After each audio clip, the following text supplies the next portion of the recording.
नमस्कार दोस्तों, कैसे हैं आप। साथियों, महाभारत काल में कई ऐसे वीर पराक्रमी योद्धा हुए जिनके पराक्रम के किस्से आज भी मशहूर हैं। आमतौर पर इन पराक्रमी योद्धाओं में सबसे ज्यादा जिक्र अर्जुन, कर्ण, भीष्म पितामह आदि का ही होता है, जबकि इन सभी से ज्यादा पराक्रमी एक ऐसा योद्धा भी था जो महाभारत युद्ध में अगर हिस्सा लेता तो युद्ध 1 मिनट में ही खत्म हो जाता। यह योद्धा केवल एक बाण से ही पूरी सेना को खत्म कर देता, लेकिन इस योद्धा ने महाभारत युद्ध लड़ा ही नहीं। इसके पीछे भी भगवान श्री कृष्ण जी की एक लीला थी। भगवान जानते थे कि ये धर्म युद्ध है और इसको अपने तरीके से ही लड़ा जाएगा। तो आइए जानते हैं ऐसा कौन पराक्रमी वीर योद्धा था जो श्री कृष्ण भगवान ने भी जिसके युद्ध करने के बारे में विचार किया कि वह युद्ध करे या ना करे। आइए जानते हैं इसके बारे में विस्तार से।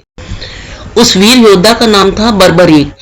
बर्बरीक पूर्व जन्म में यक्ष थे, जिनका जन्म द्वापर काल में गदाधारी भीमसेन के पोते के रूप में हुआ था। दरअसल भीमसेन ने राक्षसी हिडिंबा से विवाह किया था, जिस विवाह के फलस्वरूप भीम को घटोत्कच रूपी पुत्र की प्राप्ति हुई थी।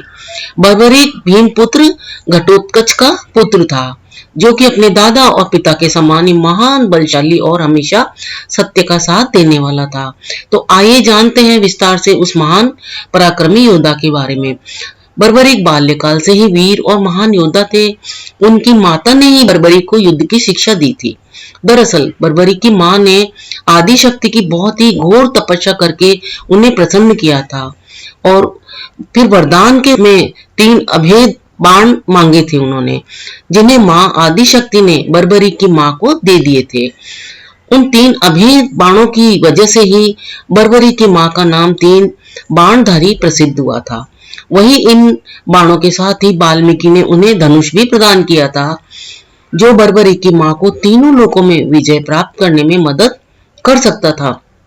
जब महाभारत के टाइम में जब कौरवों और पांडवों के बीच युद्ध होना सुनिश्चित हो गया, तो इसकी सूचना जब बर्बरीक को प्राप्त हुई तो बर्बरीक ने अपने प्रियजनों के साथ युद्ध में शामिल होने का निर्णय लिया और अपनी मां से विदा लेकर चलने के लिए आतुर हुए।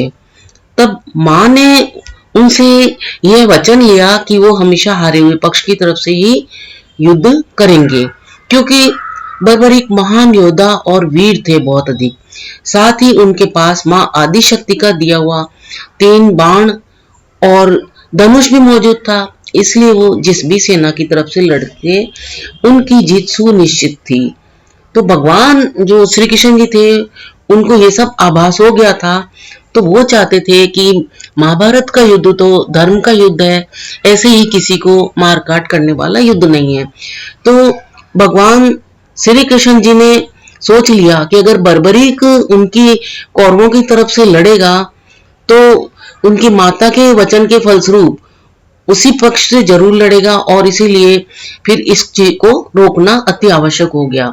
श्री कृष्ण जी ने फिर ब्राह्मण वेश धारण करके बर्बरीक को रोकने के लिए चल दिए।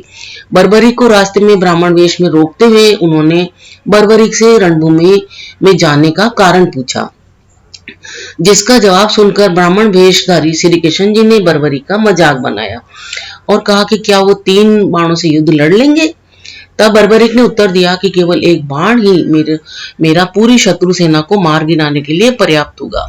साथ ही ये बाण जो है वो कार्य पूरा करने के बाद फिर से अपने तर्कस में वापस लौट आएगा, और यदि तीनों बाणों का मैं प्रयोग करता हूं तो तीनों लोकों में हाहाकार मच जाएगा। लेकिन ब्राह्मण वेशधारी कृष्ण जी उसकी इस बात से संतुष्ट नहीं हुए, भरोसा नहीं किया और कहते हैं कि अगर ऐसा है तो तुम इस पीपल के पेड़ के सारे पत्तों को एक ही बाण से भेद कर दिखाओ, जिसके नीचे हम दोनों खड़े हैं। बर्बरीक ने भगवान कृष्ण जी की इस चुनौती को स्वीकार करते हुए तर्कस से एक बाण निकालकर ईश्वर को याद करके चला दिया।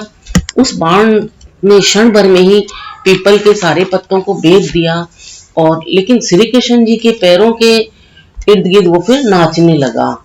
तो दरअसल में क्या हुआ कि श्री कृष्ण जी ने एक पीपल के पत्ते को पैरों के नीचे छुपा लिया था, जिसकी वजह से वो बाण अपने लक्ष्य को पूरा करने के लिए ही वहां मंडरा रहा था।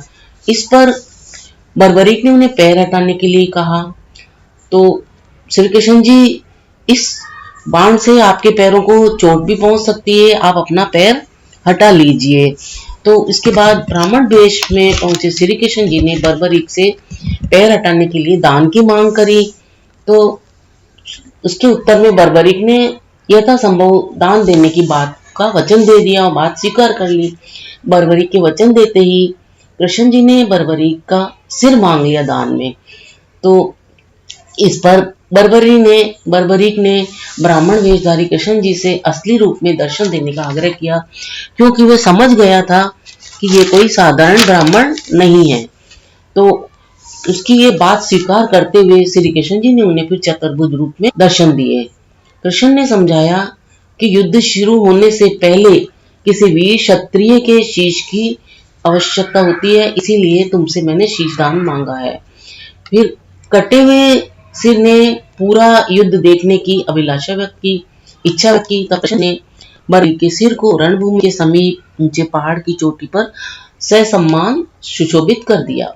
वहीं से बर्बरीक के कटे सिर ने फिर पूरा युद्ध देखा।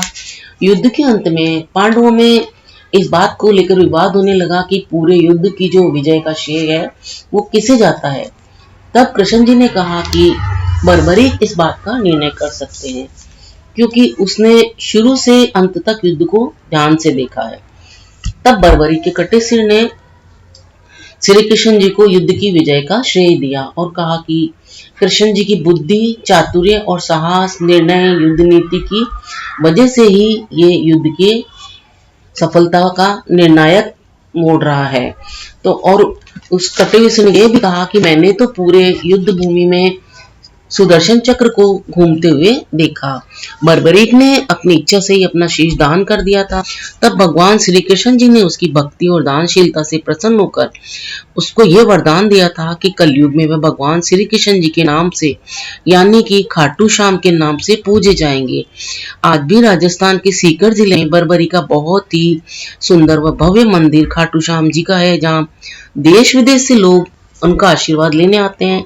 यहाँ पर हर रोज हजारों की संख्या में श्रद्धालु दर्शन करने आते हैं। माय फ्रेंड्स एंड व्यूअर्स, आपको ये जानकारी कैसी लगी? अगर अच्छी लगी हो तो मेरे इस वीडियो को लाइक, शेयर और सब्सक्राइब करना ना भूलें। हम सभी जानते हैं कि ज्ञान तो बांटने से बढ़ता ही है। अपना अमूल्य समय देकर वीडियो देखने के लिए आप सभी को बहुत बहुत धन्यवाद।